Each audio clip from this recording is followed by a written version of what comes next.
It was a frustrating night for the Colombia fans, but in the end, Daniel Muñoz's late goal would be enough to see them get a 1-0 victory over DR Congo. And what that means is they are through to the knockout stages. They huffed and puffed their way through the first half, frustrating DR Congo, but in the end, they got the breakthrough, which gives them the 3 points and actually puts them top of the table in a winner-takes-all tie, the final round of matches where they take on Portugal. Before we look ahead to that game, overall, Ali, they deserve the victory, but boy, they really laboured to it. The first 20, 25 minutes that Colombia played today were outstanding.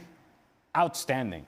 Their ability to go and press the ball together, the two center backs pushing up high, so even when DR Congo were trying to come out, they would go and anticipate, win the ball right back. They have possession of the ball. They're building momentum. They're creating chances. Here comes the goal. And it never really did come. And what happens is now these hydration breaks have become part of the story in this World Cup. And what was clear to me anyways was that the hydration break comes, and that momentum that Colombia had early on just kind of disappeared, just kind of diluted, just kind of, well, now they're creating chances, but not nearly with the same intensity of energy that they did earlier on in the match. And as the second half went on, all of that energy and intensity became stress for Colombia. And the fans in the stadium, you can sense that there's like, oh no, oh no. Could it be that we're not going to be able to score? And for all the saves that were made, for all the chances that were missed, the one chance that seemed to be like, this is kind of a half chance kind of thing, the ball just kind of breaks out to Muñoz and hits it, not particularly well. It's going straight at the goalkeeper, takes a deflection, 1-0. Colombia will take it because now they control everything in this group. Absolutely. And so I do think there are a lot of things that are positives about Colombia, but they have to put games like this away. Luis Diaz was active. Should have scored a couple of goals, did not. Goalkeeper came up with saves. You take the 3 points if you're Colombia. I just feel like if they're going to go further in this competition, they are very dependent on James Rodriguez giving them something special. Didn't do that in the first game. Less so in this game. It seems like the direction is going the wrong way. It doesn't feel as if he's providing those moments, so they become really heavily dependent on Luis Diaz. You know, for all they were dominating, creating chances, they almost threw 2 points away because Vargas made a save in the 90th minute. And so when you're on top the way they are and you don't take the opportunities, that's what's going to hold you back. For all the good play they had, for all the opportunities, you actually weren't sure they were going to score. And the truth is, the guy that got the goal, Muñoz, had the 3 best chances in the game. He had two in the first half. One he put wide, the other one he was offside, he scored. And of course he gets the deflection. But you can't rely on he's basically just he's a workhorse, he's a good player, but he's a worker bee. That's what he is, and you can't be relying on him to win your games. So if you take Luis away, I don't know where the goals are coming from, other than Muñoz. What a useful graphic. Right then, Colombia, Portugal. Yeah, and it's something that I think we have talked about in the past, but it's worth repeating. The Colombian fans, they'll take over a stadium. They will. As they have in the first couple of games for Colombia, and they will do the same thing in Miami. And the weather in Miami is with Colombia. And the table is with Colombia. A draw will be enough to see them top. They would be first in the group if there is a draw. And so it really is on Portugal to be able to bring a different level of play. I think the best of Portugal is better than Colombia. But have we seen the best of Portugal just yet? And that includes today's performance against Uzbekistan. I don't believe that they would leave the same spaces available to Luis Diaz as they did to whoever was playing up top for Uzbekistan. They're not concerned about the attack of Uzbekistan. They have to be concerned about Luis Diaz because he is an elite player and a world-class player. I can see a scenario where Colombia pulled this off. And so Portugal will look back at the drawing against DR Congo as something that puts them now in a path in which they're second in the group, and who knows where that takes them. It's really, I think it's in the hands of Colombia, and Portugal is going to have to go and get it from them in Miami in front of all those Colombian fans. They're going to outnumber the Portuguese fans. It's going to be all Colombia all the time. It's really dependent upon Portugal whether they can withstand that pressure and go get the game. Do you think they will, Stevie? I'm going to sit on the fence. You think it's a draw? A draw's good enough, obviously, for Colombia. Yeah, because this is the first real test for Portugal, big time. Right. This will be a real game, and as Ali already stated, I'm looking to see what happens with Cancela and Mendes going forward and the holes they leave, because Colombia get at you quick. So yeah, this is a real test for Portugal. So right now, can't separate them. Let's remind you then how the group stands after the second round of matches today. Colombia, 100%, 2 wins out of 2. Portugal, how much will they rue that draw against Congo DR, who could advance themselves with a victory against Uzbekistan? And the monster of Cristiano Ronaldo and everything that Cristiano Ronaldo means and signifies in the game has put Roberto Martinez in a position in which there is no other decision to be made other than starting Cristiano Ronaldo. Now, there is no discussion to be had. And you have allowed this to happen.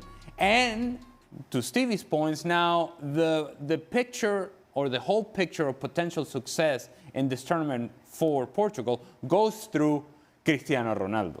There is no other There's no other choice. There's no other decision. We cannot take a right. We cannot take a left. We got to go through Cristiano Ronaldo. And that now has become the topic of conversation about Portugal, because they're going to have to build everything around him. And they're going to have to create chances for him. And in order to do that, you have to commit Nuno Mendes down the left-hand side. You have to commit Joao Cancelo down the right-hand side. You have your two wingers also committed to serving the ball to him.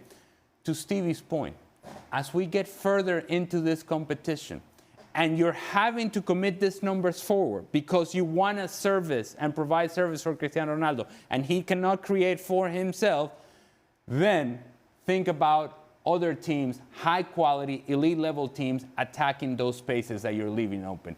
You're sacrificing a lot with having Ronaldo on the field, but now any other option is now off the table, and Roberto Martinez is riding with Cristiano Ronaldo. It's obviously, this is his ride or die situation. He's going to go with Ronaldo, whatever happens. I'm going big time on charts tonight. Did you see the chart that came up before? Yes, I did, yes. Goals, 2. Big chances, 5. Right. 2 and 5. Yes. That's not Ronaldo. Right. 2 and 5 is not Ronaldo. Having said all of this, where do we stand on Portugal as a whole? Well, again, the conversation goes through Cristiano. Right. And so, look, I think Portugal is a really good team that has a lot of talented players and is going to go very far in this competition. Today, Cristiano Ronaldo was a story, but to me, the bigger story is not so much that he scored the goals as much as it was how effective Bruno Fernandes was as compared to the DR Congo game. He becomes critical to them if Ronaldo is going to be your guy, because he is the history-making player with assists in the Premier League, right? From this past season. He needs to provide service to Cristiano Ronaldo, and he has to be the link between the transition of this team going forward, playing the balls out wide, or playing through passes that eliminates lines of defending.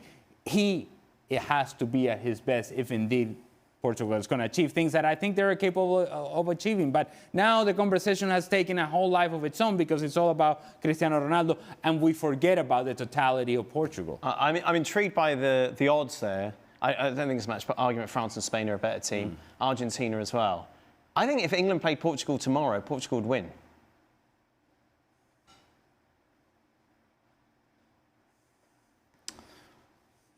That's.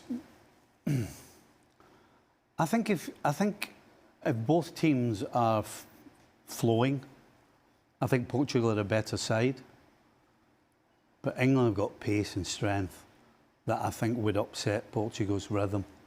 You know, teams are not going to stand off. If you get in the face of Portugal, if England get in the face of Portugal, I think England's got more pace and more strength to outdo or nullify Portugal. Right. And then, of course, you turn over to Mr. Harry Kane up front.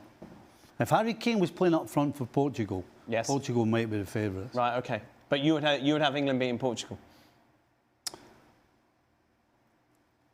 With your money, I would say just about yes. OK, all right. What do you think, Ali? I think I would take England. Really? Yeah.